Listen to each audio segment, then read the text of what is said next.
My husband and I had been trying for a baby for the longest time.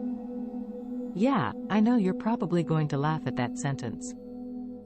I've been married to Matthew for 3 years now. I've been trying to get pregnant for such a long time, but to no avail. My gynecologist told me that due to PCOS, my eggs haven't been able to mature properly, which has made conception more challenging. So when I noticed that I was feeling nauseous and my menstruation blood was nowhere to be seen, I took a test, and it's no surprise that I was happy. I did everything to make sure this baby came out of my womb healthy, and I mean everything.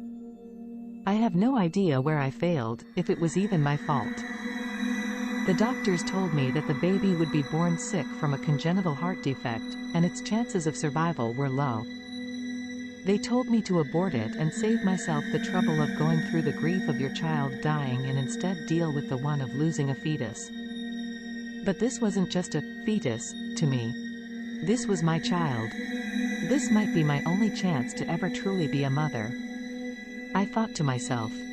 My mother had always wanted to be a grandmother, and I didn't want to disappoint her. Ever since I was a child, she'd tell me, wait until you see how it is to be a mother, and, I can't wait for you to give me a grandchild. Well, why can't you just adopt? Some people would ask me, and the answer to that is, I want to raise a child that has my own blood flowing through it. I have nothing against people that decide to adopt, but I just couldn't see myself doing that. Oh, how much I regret that now. Going into labor was one of the most difficult things I've gone through. Some women report not remembering what the pain felt like, or they straight up claim giving birth isn't as bad as some people make it out to be. That was far from the truth for me. I felt as if I was trying to push a rock out of my stomach through an opening that was not meant by nature to have a being that big pass through it. I felt as if I was being broken apart. My entire soul was torn open with a rusty knife with no analgesic and no mercy whatsoever. I decided to go the natural way too, so no C-sections.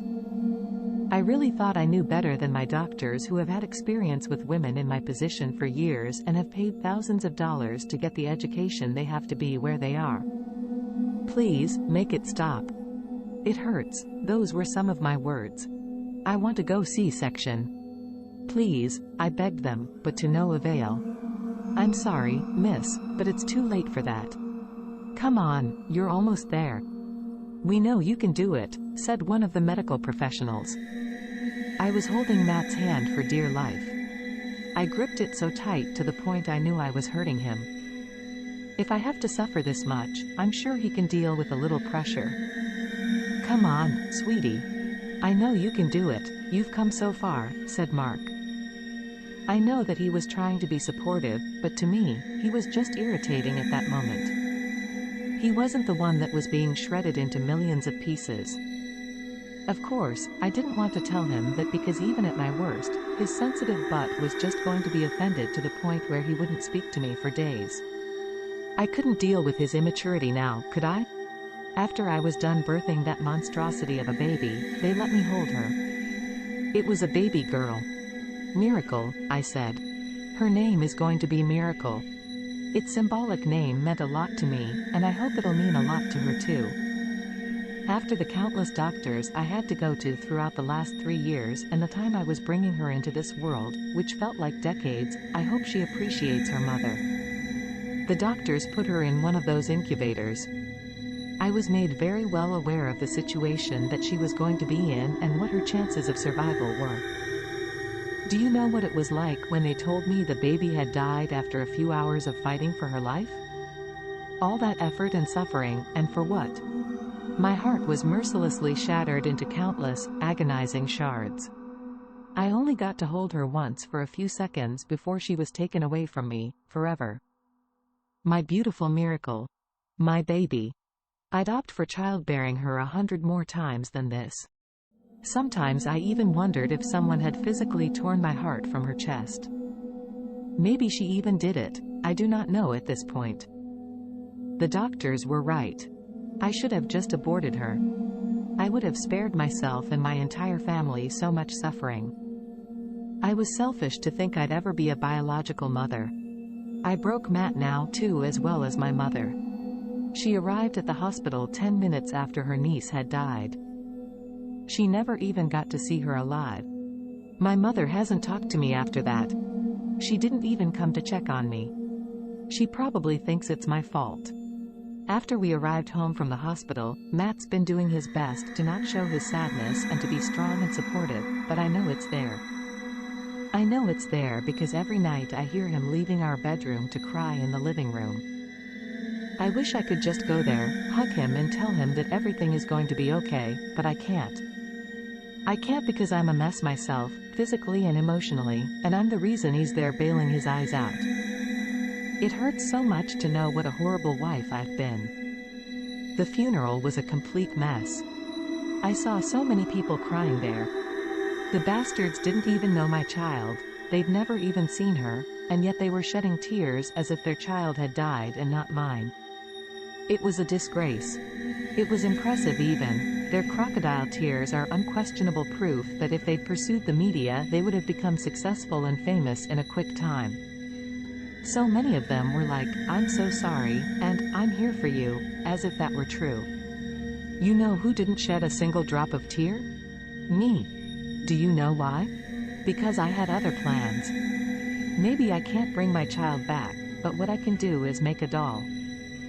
In the funeral home, I demanded that they leave me alone with my child. They were highly against that, as me being alone would be too emotionally distressing for me. They were right. So many mothers complain because their children cry too much. What about my baby that's never going to let another sound come out of her mouth ever again? They are so ungrateful. They don't deserve their children. They don't know what it's like to lose a child. To lose a part of your soul. Part of my soul that I was going to bring back soon. When my baby was born, there was hair on her head. This is something that doesn't happen often, but I was fortunate enough as this gave me the chance to cut a little bit of her hair. Hair that I was going to put in the custom reborn I had ordered the day my baby was pronounced dead. Maybe the doll can't call me mama or cry, or even move, but it was all that I had left. What else was I supposed to do? I can't just give birth to another child, and I still don't want to adopt. I can't get pregnant anyway, and plus I can't bear having it in my stomach, then going through the hell of giving birth to it just for it to die a few hours afterward. I paid $16,999 for that doll. Keep in mind that was all the money I had saved up since being together with Matt. If my husband was to leave me, I'd end up homeless, and I have no idea if I'd even be able to keep working at the office I am at right now. I hadn't waited for a package like ever since I was a child. I couldn't sleep, and the day of the estimated arrival I woke up at 5 a.m. I waited for a few more hours until I saw the man arrive with my order. I didn't even wait for him to enter our property. The moment I saw him through the window while I was pacing around the room like I was listening to music while I was maladaptive daydreaming, I ran out of the house to reach him. He probably thought I was crazy, getting out of the house, running toward him like a serial killer, but I don't care. I yanked the blue fancy box out of his hands, and I didn't even bother to really observe his facial expression, which I can only assume was pure weirded out. I tore the packaging like a tiger tearing apart its prey, and the delivery guy just left, praying that I don't go after him next in case I didn't get what I was expecting.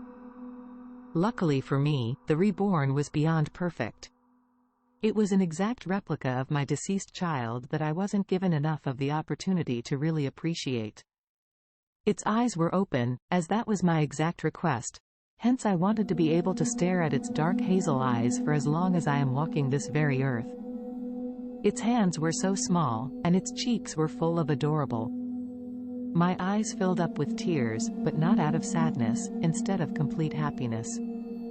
Now it's not the time to cry, I thought to myself, you finally have your baby back. Call me crazy all you want, the moment I held that doll in my hands, all of the sadness, pain, and grief faded away. The only thing I wondered is how would Matt react once he saw her. I was scared at this point. I spent a ton of money on her, and I doubt that he'd like that. I guess I'm just going to have to lie to him, as it's my money after all. He has no idea how much or how little I had in the first place. I went on through the entire day just staring deeply into her eyes while I was rocking her, swinging on my rocking chair. That's a funny set of words. When Matt came from work, he was shocked to see me in the living room with a baby in my hands. I guess he was expecting to see me just lying in my bedroom like usual, doing nothing but rotting away, and that is why he didn't even greet me properly and instead just asked, "H honey, W what are you holding?" I looked at him, pretending I hadn't heard the front door open. "Oh, hey sweetheart, you're back. This is just a reborn," I said. He approached us, and the look on his face when he saw an exact replica of his daughter was priceless. His eyes widened, and his mouth opened like he had seen a ghost. Sweetie, that looks exactly like our bee baby," he stuttered, clearly freaked out by the figure he was seeing. "I know. I mean she cost $17,000 for a reason," I said with a smile as I moved my head upwards to look at my husband's gorgeous face. $17,000? What the fuck? You gave $17,000 for what, Matt? For our daughter? Sweetie, that isn't our daughter, that's just a doll. We had a rather big argument. I didn't want my baby to wake up because of him, so I just straight up ran to our bedroom, silently crying. I knew that he wouldn't understand.